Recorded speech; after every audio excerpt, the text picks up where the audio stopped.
Ah, very nice to meet you.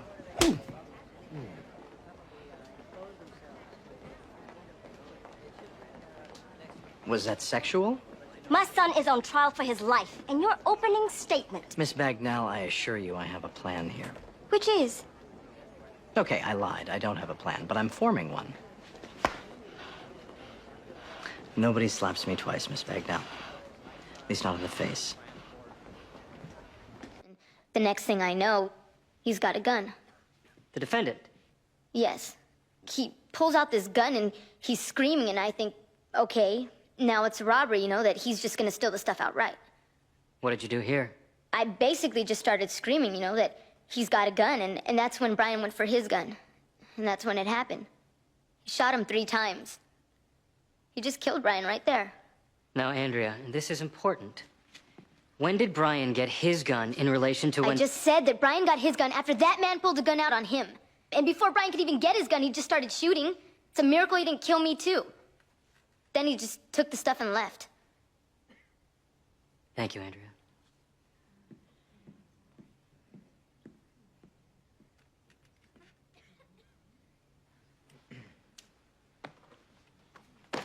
Drugs are a horrible thing, Andrea. Wouldn't you agree?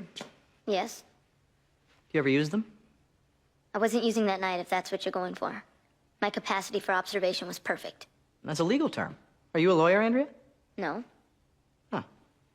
Have you by any chance spoken to a lawyer before testifying? Say, a district attorney? Objection. I'm merely trying to establish that you put words in her mouth. Objection. Sustained. Andrea, there were drugs on the premises that night, weren't there? Obviously. And since you were there on the premises, what were you watching, by the way? Joe Millionaire. Ah, figures. And since you were present with these drugs, you were exposed to criminal charges as well, weren't you? Might have been nice to have something to offer the police, I bet. Something like, say, testimony. I'm telling it like it happened. What was your relationship with Brian the drug dealer? He was my boyfriend. Your boyfriend? Brian the drug dealer was your boyfriend? Yes. Well, you didn't establish that. That might make you biased. I'm telling the truth.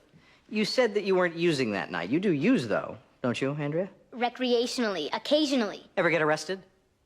Once. For using or dealing? Dealing. Oh, so you're a drug dealer, too? Well, tell me. With Brian dead, do you pick up his business? Objection. I'm sorry, Your Honor. My client wants to know. He needs a new connection. Mr. Shore, will you step up here, please?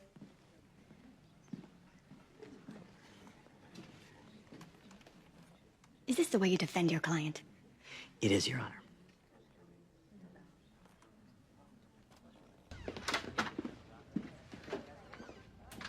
You trying to get me I convicted? promise you I'm not. You said I need a new connection? What's up with that? Calm down, Marshal. I was merely trying to demonstrate to the jury that I don't like you.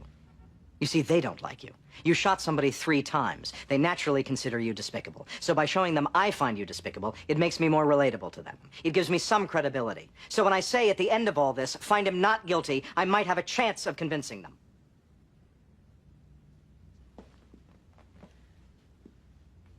I'm a human being, Mr. Shore. No, you're not. You're a drug addict. You'll testify next. Then I'll call character witnesses. You just need to do as I tell you, Marshal. Nothing more. And tell your mother to stop hitting me. She was right about us arguing over the price. He wanted way too much. 1.5 the street value. So you shot him. We got into a yelling match. We both got a little hot. So you shot him. I didn't just shoot him. Well, tell us what happened, sir. But if you don't mind, just fast forward to the good part. I just said that's it. I wanted to call the whole deal off. That's when he pulled back his jacket to show that he was packing. Packing. For those of us who don't carry a firearm, packing means he had a gun. Yeah. And at some point, did you show him that you were packing? Yes. I pulled out my gun to show him that, you know, I wasn't intimidated. And I saw his eyes flash, and he pulled his gun, and it wasn't just to show me he had it now. He drew. So I pointed my gun at him and yelled, "Don't." But his gun is in his hand, about to point it at me, about to shoot me. So I figured, you know, either I shoot or I'm dead. So I shot. I fired 3 times real quick, and he went down. He drew his gun. Yes. If I hadn't fired, I'd be dead. Did you know that Brian, the drug dealer, was suspected of murdering somebody before? Objection. The victim had never been charged in any homicide before, and counsel is... Rephrase. Did you know that Brian, the drug dealer, had never actually been charged with shooting a woman twice in the head, blowing it... Objection. The victim was briefly investigated in a drug-related killing, and that is all. He never became the actual suspect, and I object to this blatant distortion of the facts. Can't we all just get along? Mr. Shore. What, if anything, did you know about Brian, the drug dealer? I have to ask it like that, but please, get in what I want you to get in. Objection. Mr. Shore? There was a rumor that he had capped a girl doing a drug buy. I know that. Thank you. That wasn't so hard, was it? How many times have you been arrested, Mr. Bagnell? 5 or 6. Actually, it's 7. You brought a concealed weapon to this drug transaction? Yes, because sometimes stuff goes down like it has now. I need to protect myself. Oh, you need to protect yourself. Objection. There's no call for sarcasm, Your Honor. Sustained. You didn't report this shooting, did you, sir? You fled the scene. I figured his girlfriend would report it. But if you were innocent, if it truly were self-defense, why run away? It was a drug deal. Yes, a drug deal where there was a dispute over price. Now, you had argued with the victim before over price, hadn't you, sir? He was a gouger. But this time, you'd had enough. You went carrying a gun, you shot him 3 In times. self-defense. Objection. Did he ever fire at you? No, but what am I supposed... And you didn't wait, did you, sir? I would have been dead. So many questions. May I ask a question? I forgot one. This must be very difficult for you, ma'am. Your son on trial for murder. It is. I'm sure you must feel, as many of us do, it's all your fault. You were never home. I had to work. He never knew his father. You have to be somewhat to blame for that. How about his probation officer? Ever meet with him? No, Ever get your son into any kind of drug rehab program? we didn't have money for that. I tried to do all I could. Move to strike.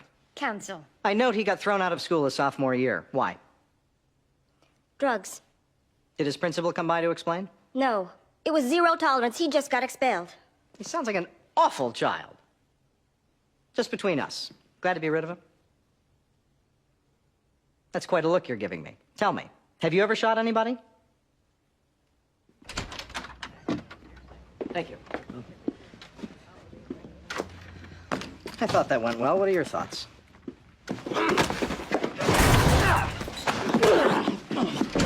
I need help! Get off me! Take it easy! Get off me! Easy! Don't get off. Marshall, I won't stay in the room with you if you're gonna beat me up. Can we have a conversation without you beating me up? Yes. I need you to promise. I promise. Let him up. Are you sure? My clients hit me all the time. Let him up. Let's go. Thank you. Please go. It's all right.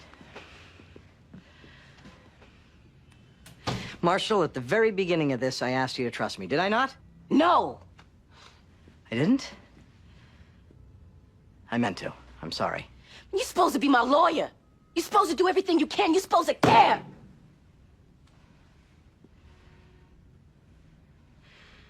I am your lawyer. Trust that.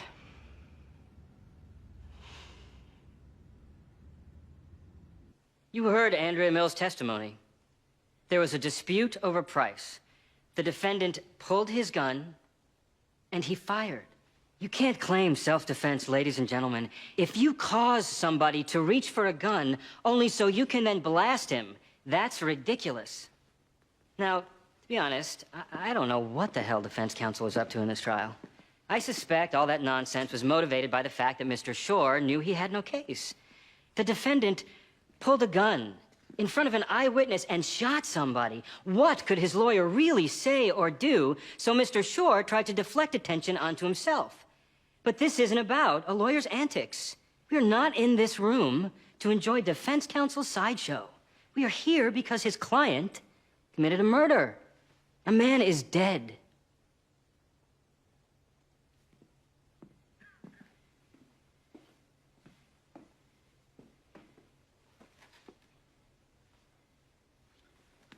At the beginning, you heard me mention that I was assigned this case. We have this pro bono program because somebody has to be here for the guy. See, that's where our judicial system actually exceeds real life. In here, somebody's got to be there for the guy. In life, Marshall Bagnell never met his father. His mother worked full-time, leaving him home alone all day. He got involved early in drugs. There was nobody there to get him in treatment. His parents, his teachers, school principals, probation officers, people vested with a responsibility of caring for him a little, they didn't. And he became a drug addict. Now, I'm not going to stand here and ask you to care for him, God forbid. But what I will ask is for you to recognize that life hasn't been very fair to Marshall Bagnell. The irony is, by pulling that trigger 3 times, he gets thrown into a system that's required to treat him fairly. He gets a right to a fair trial. And if you afford him that right, he must necessarily be found not guilty. The supposed eyewitness admitted she was watching television, her own words. She wasn't looking at the men at the time my client drew his weapon. She told you that. She did not see. Now, what she did see supports precisely what Marshall told you. The victim was going for his gun. At that point, my client could only shoot or be shot. That's self-defense. That's classic self-defense. And think about it. If Marshall Bagnell wasn't acting in self-defense, why did he not shoot Andrea Mills? Why did he leave behind this eyewitness? Perhaps because she wasn't about to shoot him. Of course, you could choose to ignore all this simply because you don't care, not only about Marshall Bagnell, but also about the law you swore to uphold. Swore to because what we do pretend to care about is the integrity of this system. We do believe in that cherished notion of the fair trial. We're fiercely loyal to the ideal that a prosecution must satisfy its burden of proof. They haven't done that here.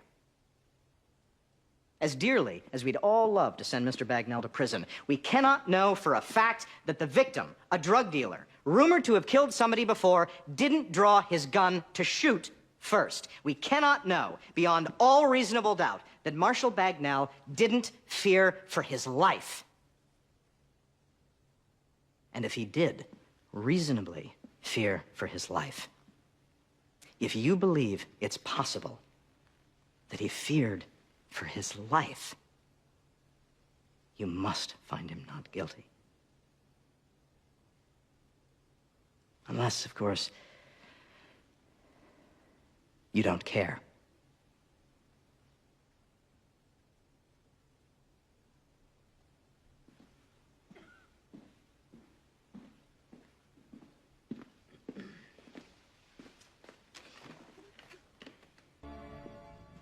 How long do they usually take?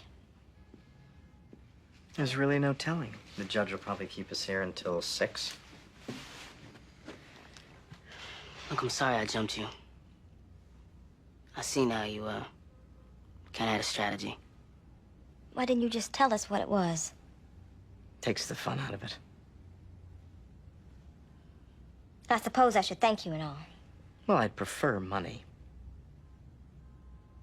You're a big fraud, you know that?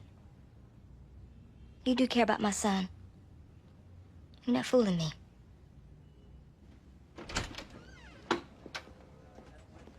Jury's back.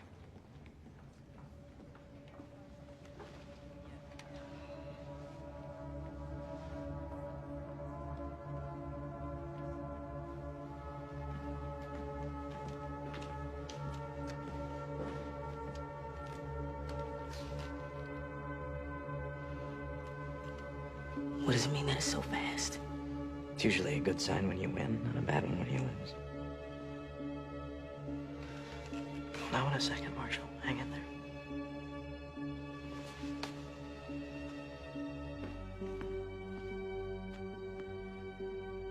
Members of the jury, have you reached a verdict? We have, Your Honor. The defendant will please rise. What say you?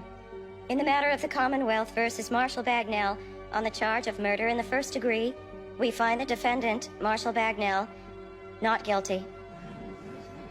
In the matter of the Commonwealth versus Marshall Bagnell, on the charge of murder in the second degree, we find the defendant, Marshall Bagnell, guilty. Ladies and gentlemen of the jury, you are dismissed with the thanks of this court. Security, take the defendant into custody. We are adjourned.